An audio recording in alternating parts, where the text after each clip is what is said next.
प्रभूची स्तुती असो. प्रियांनो, माझं नाव पास्टर प्रकाश राजू तिवडे. मी सांगली या ठिकाणी देवाची सेवा करत आहे. सांगली, मिरज, कुपवाड व इतर सर्व भागांमध्ये मी परमेश्वराचं काम करत आहे. आज मी एका नवीन विषयावरती, जो सर्वांसाठी जुनाच आहे, पण आपल्या सर्वांच्या जीवनामध्ये काहीतरी नवीन निर्माण करणारा विषय, तो म्हणजे ख्रिसमस. प्रियांनो, सध्याचा जो वातावरण आहे ते ख्रिसमसचं वातावरण आहे. आज आपण ख्रिसमसच्या दिवसांमध्ये अतिशय आनंदामध्ये आहोत. ख्रिसमस साजरा करणं, ख्रिसमससाठी सर्व प्रकारच्या खरेदी करणं, यामध्ये सर्वजण लागलेले आहेत. पण प्रियांनो, देवाच्या वचनानुसार, परमेश्वराच्या वचनानुसार प्रत्येक जण ख्रिसमस साजरा करतो का? देवाचं वचन ख्रिसमस साजरा करण्याबद्दल काही सांगतं का? आपण जो ख्रिसमस साजरा करत आहे तो आपल्या विचाराने आपण ख्रिसमस साजरा करतो. कोण कपडे घेतं, कोण जेवण बनवतं, कोण नातेवाईकांना बोलवतं व वेगवेगळ्या पद्धतीनं सेलिब्रेशन केलं जातं. प्रियांनो, पण परमेश्वराचं वचन नेमकं ख्रिसमसबद्दल काय सांगतं? ख्रिसमस आहे तरी काय?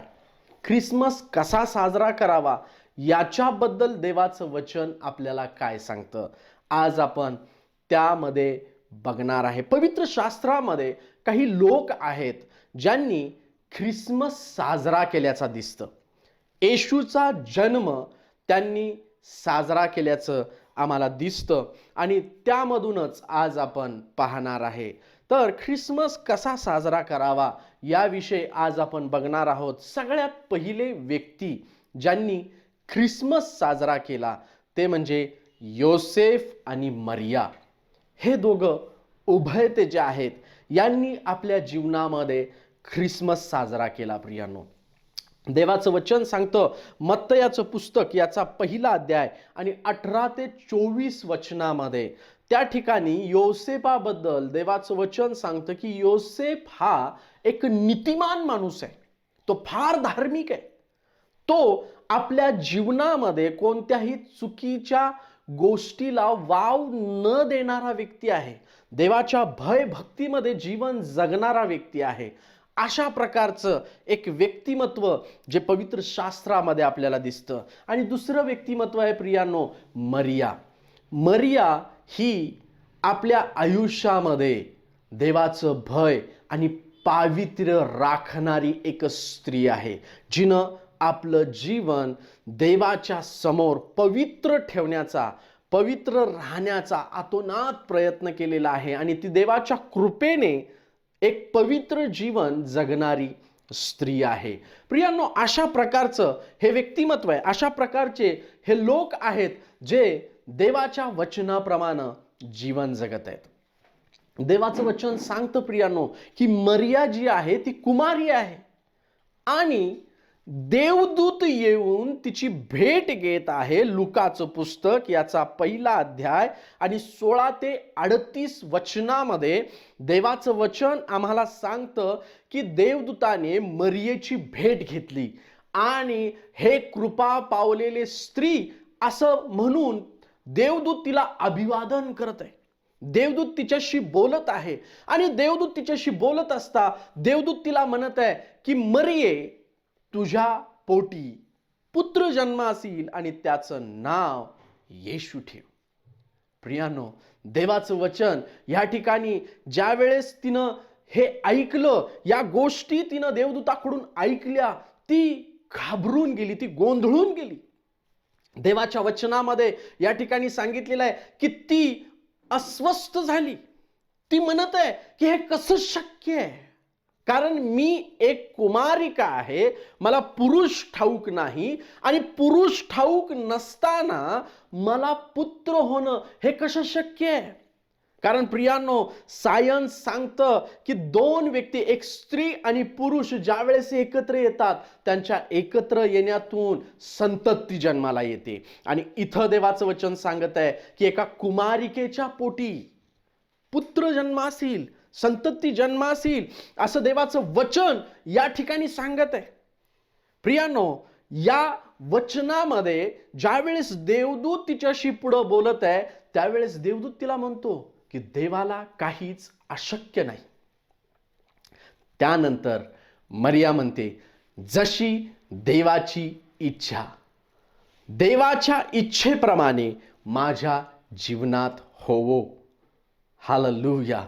प्रियांनो, एक कुमारिका जी देवाच्या इच्छेला, देवाच्या योजनेला आपल्या जीवनामध्ये परवानगी देत आहे. मरिया ही देवाच्या योजनेला आपल्या जीवनामध्ये परवानगी देत आहे. हे अभिवादन संपत न संपत तोपर्यंत योसेपाच्या मनामध्ये एक विचार घोळत आहे, कारण त्यानं पाहिलं की मरिया गरोदर आहे. योसेपाचं अंतःकरण अस्वस्थ झालं. ज्या स्त्रीला मी करून घेणार आहे, ज्या मुलीला मी करून घेणार आहे, ती लग्नाच्या अगोदर गरोदर आहे असं दिसत आहे. बायबल सांगतं योसेफ फार धार्मिक होता. त्याची इच्छा नव्हती की मरियेची अब्रू जावी, मरियेची निंदा व्हावी, ही त्याची इच्छा नव्हती. म्हणून त्यानं गुप्तपणे मरियेला सोडण्याचा विचार केला. हे विचार त्याच्या अंतःकरणामध्ये घोळत आहेत. इतक्यात देवाचा दूत योसेफाजवळ येतो आणि म्हणतो की मरियेचा स्वीकार करण्यास अवमान करू नकोस. योसेफ सुद्धा देवाच्या इच्छेला आपल्या जीवनामध्ये परवानगी देतो. प्रियानो, मला एक पडलेला प्रश्न आहे. त्या काळामध्ये जर का लग्नाच्या अगोदर एखादी स्त्री गरोदर दिसली तर ती चरित्रहीन गणली जायची आणि तिला धोंड मार करून जिवंतपणे मारलं जायचं. फार भयंकर अवस्था. मरिया हे विचार करत असेल, मरिया हे पाहत असेल की मी जर का अशी लोकांच्या निदर्शनास आले तर लोक मला काय म्हणतील. अनेक लोकांच्या शब्दांचा विचार तिनं केला असेल. बदनामी येणार, छळ येणार, त्रास होणार, अपमान येणार आणि या सर्व गोष्टींना तोंड द्यावं लागणार, हे विचार त्यांच्या अंतःकरणामध्ये घोळत आहेत. पण सर्व अपमान सहन करण्याची तयारी त्यांनी ठेवली आणि स्वतःच्या जीवनामध्ये देवाची इच्छा पूर्ण करणं हाच एक उद्देश त्यांनी आपल्या जीवनामध्ये ठेवला. योसेफ आणि मरिया यांनी आपल्या जीवनात ख्रिसमस साजरा केला, तो देवाची इच्छा पूर्ण करण्याच्या द्वारे. प्रियांनो, ख्रिसमस कसा साजरा करायचा तर ख्रिसमस देवाची इच्छा आपल्या देहात पूर्ण करण्याच्या द्वारे साजरा करायला पाहिजे. हालेलुया. प्रियांनो, आपण ख्रिसमस साजरा करतो, पण कधी या गोष्टीचा विचार केलेला आहे का? काय मी माझ्या जीवनामध्ये देवाची इच्छा पूर्ण करत आहे का? मी माझं जीवन देवाच्या इच्छेसाठी अर्पण केलेलं आहे का? आज या गोष्टीचा विचार करा प्रियांनो. ख्रिसमस म्हणजे लाडू, करंजा, डोनट हे खाऊन सेलिब्रेशन नुसतं करणं नाहीये, तर ख्रिसमस म्हणजे देवाची इच्छा आपल्या देहामध्ये पूर्ण करणं, हा खरा ख्रिसमस आहे. ख्रिसमस फेस्टिवल करणं म्हणजे ख्रिसमस नाहीये. ख्रिसमस म्हणजे आपल्या शरीराच्या द्वारे देवाच्या योजना पूर्ण करणं. मग त्यासाठी कोणतीही किंमत मोजावी लागली तरी मोजायला तयार असणं, हा ख्रिसमस आहे प्रियानो. मरिया आणि योसेफ यांनी आपल्या जीवनामध्ये किंमत मोजली. त्यांनी देवाच्या इच्छा पूर्ण करण्यासाठी आपल्या जीवनामध्ये किंमत मोजली. ख्रिसमस म्हणजे काय तर प्रभूसाठी किंमत मोजणं आहे प्रियानो. हालेलुया. मी किंमत मोजायला तयार आहे काय? ख्रिसमस हा किंमत मोजण्याच्या द्वारे आहे. त्यांनी आपल्या जीवनामध्ये किंमत मोजली प्रियांनो. योसेफ आणि मरिया आपल्या जीवनामध्ये किंमत मोजायला तयार झाले. ते म्हणतात, हा प्रभू, तुला जे पाहिजे, तुला जसं पाहिजे तसं तू माझ्या जीवनामध्ये काम कर. प्रियांनो, ही किंमत मोजणं म्हणजे ख्रिसमस आहे. ख्रिसमस आमची किंमत मोजण्याच्या द्वारे प्रगट होतो. हालेलुया. प्रियांनो, हे दोन व्यक्ती आपल्या जीवनामध्ये देवाची इच्छा पूर्ण करणं यासाठी सदैव तयार राहिले. हा ख्रिसमस आहे प्रियांनो. देवाच्या योजना आपल्या देहामध्ये पूर्ण करणं आणि कोणतीही किंमत मोजायला तयार असणं, हा ख्रिसमस साजरा करणं आहे. काय मी माझ्या जीवनामध्ये किंमत मोजत आहे काय? प्रभूसाठी मी किंमत मोजायला तयार आहे काय? जर नसेल तर आज निर्णय घ्या प्रियानो आणि किंमत मोजायला तयार व्हा. जसं योसेफ आणि मरिया यांनी आपल्या जीवनामध्ये किंमत मोजली, तसंच मीही माझ्या जीवनामध्ये किंमत मोजायला तयार असलं पाहिजे. दुसरी व्यक्ती प्रियानो पवित्र शास्त्रामध्ये ज्यांनी ख्रिसमस साजरा केला ते म्हणजे मेंढपाळ. पवित्र शास्त्र सांगतं की मेंढपाळ रानामध्ये मेंढरं चारत होते. मेंढपाळांची सर्व उपजीविका किंवा संपत्ती त्यांची मेंढरं असतात आणि ते मेंढपाळ रानामध्ये मेंढरं चारत असता देवाचं वचन सांगतं की देवदूत त्यांच्यापुढे प्रगट झाला आणि तो म्हणाला, पहा, सर्व जगाला जो आनंद होणार आहे त्याची सुवार्ता मी तुम्हाला सांगतो. बेथलेहेमात तारणारा जन्मास आलेला आहे. ही वार्ता ज्या वेळेस त्यांनी ऐकली, पवित्र शास्त्र सांगतं की त्यांनी आपली मेंढरं तिथंच सोडली आणि ते तारणाऱ्याला शोधायला निघाले. जिथं येशू जन्माला आलेला होता त्या दिशेनं ते धावत निघाले. ते गेले आणि येशू ख्रिस्ताला जाऊन त्यांनी पाहिलं, तारणाऱ्याला जाऊन त्यांनी पाहिलं. प्रियानो, ख्रिसमस म्हणजे काय आहे? तर ख्रिसमस म्हणजे देवाशी नाते संबंध जोडणं, हा ख्रिसमस आहे.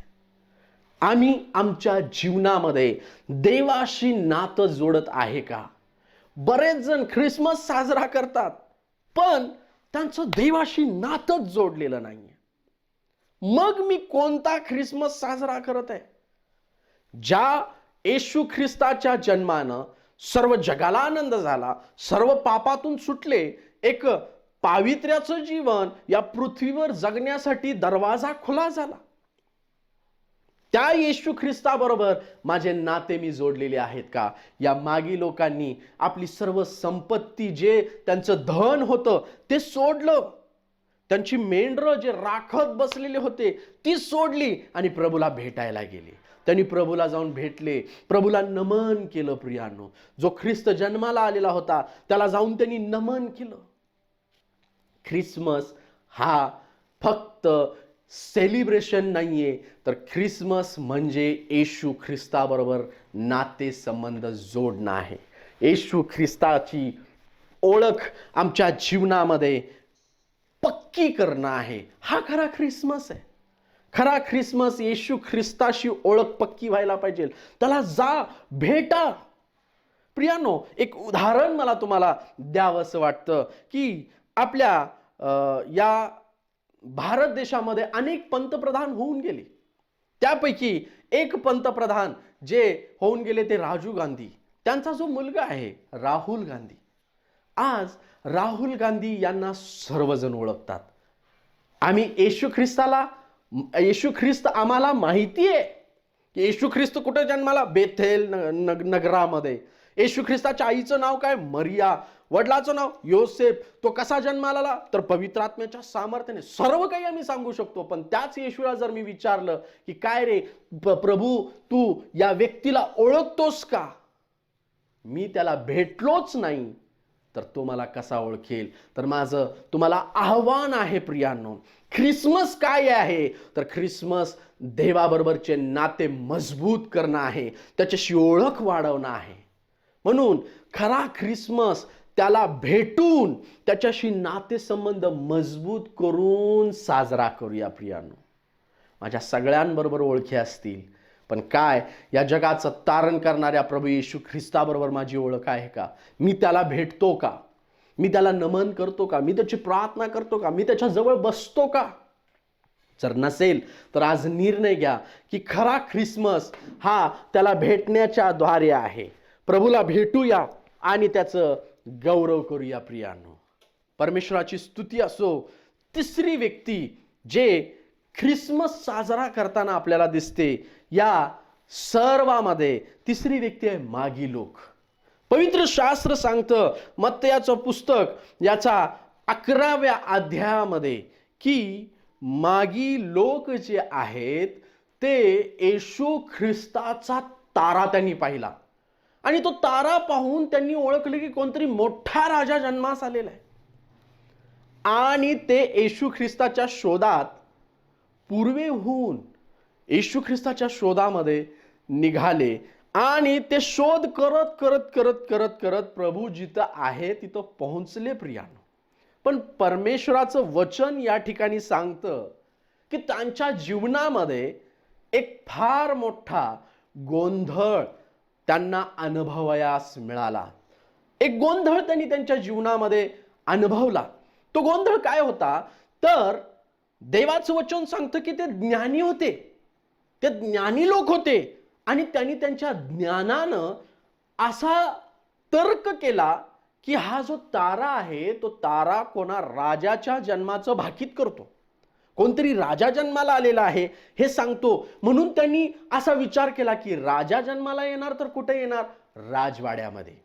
म्हणून ते तारा पाहून स्वतःच्या मनाने राजा शोधायला राजवाड्यात गेले. आणि ज्यावेळेस ते गेले, पवित्र शास्त्र सांगतं दुसऱ्या अध्यायामध्ये मत्तयाच्या की हेरोद राजाला ज्यावेळेस ही बातमी समजली की कोणतरी राजा जन्माला, तो आतल्या आत रागाने पेटला आणि तो म्हणतो की मी राजा असताना दुसरा राजा जन्माला येणं कसं शक्य आहे. पवित्र शास्त्र ज्यावेळेस या गोष्टीबद्दल आम्हाला सांगतं, एक फार मोठा गोंधळ, गैरसमज आणि चुकीची माहिती मागी लोकांच्या जीवनामध्ये स्वनिर्णयानं चालल्यामुळं त्यांच्या जीवनामध्ये आली. प्रियानो, ख्रिसमस काय आहे तर पवित्र शास्त्र काय सांगतं की मागी लोक स्वतःच्या बुद्धीनं ज्यावेळेस येशूचा शोध करायला गेले चुकीच्या ठिकाणी पोहोचले. पण त्या राजवाड्यात येशू नव्हता. ते तिथून बाहेर आले आणि त्यांनी पाहिलं तर जो तारा त्यांना अगोदर दिसलेला होता तोच तारा त्यांना पुन्हा दिसला आणि पवित्र शास्त्र सांगतं ते आनंदी झाले. आता मात्र ते स्वतःच्या इच्छेनं चालत नाहीयेत, ते त्या ताऱ्याच्या पाठीमागं चालायला सुरुवात केली. पवित्र शास्त्र सांगतं ते ताऱ्याच्या मागं चालत राहिले, ताऱ्याच्या मागं चालत राहिले आणि जिथं प्रभू येशू ख्रिस्त होता तिथपर्यंत तो तारा गेला. त्या ताऱ्यानं त्यांना योग्यरित्या योग्य ठिकाणी पोहोचवलं. ख्रिसमस काय आहे तर जसं ताऱ्याच्या पाठीमागं चालणं तसंच पवित्र आत्म्याच्या नियंत्रणामध्ये देवाच्या मागं चालणं म्हणजे ख्रिसमस आहे. ख्रिसमस स्वतःच्या इच्छेनं चालणं हा ख्रिसमस नाहीये. जो कोणी स्वतःच्या इच्छेनं चालल तो चुकीच्या ठिकाणी पोहोचल. पण जो जसं मागी लोक ताऱ्याच्या पाठीमागं जसं गेले तसं ज्यावेळेस आम्ही देवाच्या इच्छेप्रमाणे पवित्र आत्म्याच्या पाठीमागं चालायला सुरुवात करू, योग्य ठिकाणी पोहोचणार. हा खरा ख्रिसमस आहे. दुसरी गोष्ट प्रियानो, त्याच्यामध्ये दुसरा अध्याय 11 वचनामध्ये देवाचं वचन सांगतं की त्यांनी मोलवान अर्पण आणलेली होती. मागी लोकांनी मोलवान अर्पण आणली आणि ती प्रभू येशू ख्रिस्ताला अर्पण केली. प्रभू येशू ख्रिस्ताच्या पायाजवळ त्यांनी ती अर्पण केली. पवित्र शास्त्र सांगतं की त्या मोलवान वस्तू प्रभूला त्यांनी अर्पण केल्या. ख्रिसमस काय आहे तर ख्रिसमस हा प्रभूला अर्पण करणं आहे. प्रियानो, ख्रिसमस म्हणजे येशू ख्रिस्ताचा जन्मदिवस. आम्ही जन्मदिवस साजरा करतो, वाढदिवस येशूचा आणि कपडे स्वतःला. वाढदिवस येशू ख्रिस्ताचा आणि बाकी सर्व जे काही करतो ते आम्ही स्वतःला करतो. पण देवाचं वचन सांगतं की ख्रिसमसच्या दिवशी आम्ही प्रभूसाठी काहीतरी करायला पाहिजे. प्रभूसाठी काहीतरी करणं फार गरजेचं आहे. मग ज्या व्यक्तीचा वाढदिवस आहे त्याच्यासाठी जर मला काहीतरी करायचं आहे तर मी ते कसं करू शकतो. देवाचं वचन सांगतं, प्रभू म्हणाला, जर तू माझ्या एका कनिष्ठ दासातल्या एका दासाला जर तू काही केलंस तर ते मला केल्यासारखं आहे. म्हणून ख्रिसमसच्या दिवशी स्वतःलाच महाग कपडे घेणं, स्वतःलाच सर्व गोष्टी, स्वतःच सगळ्या गोष्टी, स्वतःच्याच घरामध्ये सगळ्या गोष्टी नाही प्रियानो. ख्रिसमस म्हणजे देणं आहे. ख्रिसमस म्हणजे घेणं नाहीये. ख्रिसमसच्या दिवशी मी द्यायला पाहिजे. देणं म्हणजे ख्रिसमस आहे. ज्या व्यक्तीचा वाढदिवस आहे त्याला द्या आणि त्याला पोहोचवायचा असेल तर असे सेवक शोधा, असे परिवार शोधा जे गरीब आहेत, जे स्वतः ख्रिसमस साजरा करू शकत नाहीत. अशांच्या घरामध्ये ख्रिसमस आपण देण्याच्या द्वारे साजरा करायला पाहिजे. प्रियांनो, देवाची स्तुती असो. या पद्धतीनं आपण ख्रिसमस साजरा करूया आणि देवाचं गौरव करूया. प्रियांनो, हे ख्रिसमस आहे. अशा पद्धतीनं आम्ही ख्रिसमस साजरा करायला पाहिजे आणि परमेश्वराचं गौरव करायला पाहिजे. आज आम्ही विचार करूया की आत्तापर्यंत मी कसा ख्रिसमस साजरा केला. जर सर्व चुकीच्या पद्धतीनं मी ख्रिसमस साजरा केला असेल तर या देवाच्या वचनाप्रमाणे, जसं वचन सांगतं त्याप्रमाणे आपण ख्रिसमस साजरा करूया आणि देवाचं गौरव करूया. प्रियांनो, हे वचन ऐकून जर तुमच्या अंतःकरणाला चुटपूट लागली असेल, जर तुम्हाला असं वाटत असेल की होय मला प्रभूसाठी काहीतरी करायचं आहे, तर आज आपलं जीवन प्रभूला समर्पित करा. आज आपण आपले डोळे बंद करूया आणि प्रार्थना करूया. स्वर्गीय पिता, तुझी स्तुती, तुझी आराधना करतो. मान, महिमा आणि गौरव तुला देतो दे बापा. आज मी प्रार्थना करत आहेत, जे लोक परमेश्वर पिता आज टीव्हीच्या माध्यमातून, या रोफे चॅनेलच्या माध्यमातून जे कोणी मला पाहत आहेत, त्यांच्यासाठी मी प्रार्थना करत आहे. हे वचन त्यांच्या अंतःकरणाला स्पर्श करू दे येशूच्या नावामध्ये. आज त्यांच्या जीवनामधले सर्व चुकीची धारणा निघून जाऊ दे परमेश्वर पिता. तुझ्या वचनाप्रमाणे जसं योसेफ आणि मरिया यांनी आपल्या जीवनामध्ये देवाची इच्छा पूर्ण करण्याच्या द्वारे ख्रिसमस साजरा केला, त्यांनी किंमत मोजून ख्रिसमस साजरा केला, तसं दे बापा आज आम्हाला किंमत मोजायला सहाय्य कर. जे काही तुला आवडत नाही ते सोडायला सहाय्य कर परमेश्वर पिता. जसं मेंढपाळ लोकांनी देवाबरोबर, येशू ख्रिस्ताबरोबर नातेसंबंध जोडण्याच्या द्वारे ख्रिसमस साजरा केला, तसं दे बापा आम्हाला तुझ्याबरोबर नातेसंबंध जोडण्याच्या द्वारे ख्रिसमस साजरा करायला सहाय्य कर. आज तुझ्याबरोबर आमचं तुटलेलं नातं जुडू दे, येशूच्या नावात जुडू दे बापा. प्रभू परमेश्वर पिता, आम्ही प्रार्थना करतोय, जसं मागी लोकांनी ताऱ्याच्या मागे गेले त्यावेळेस योग्य ठिकाणी पोहोचले, तसं पवित्र आत्मा तुझ्या मागे चालण्याच्या द्वारे ख्रिसमस साजरा करायला सहाय्य कर.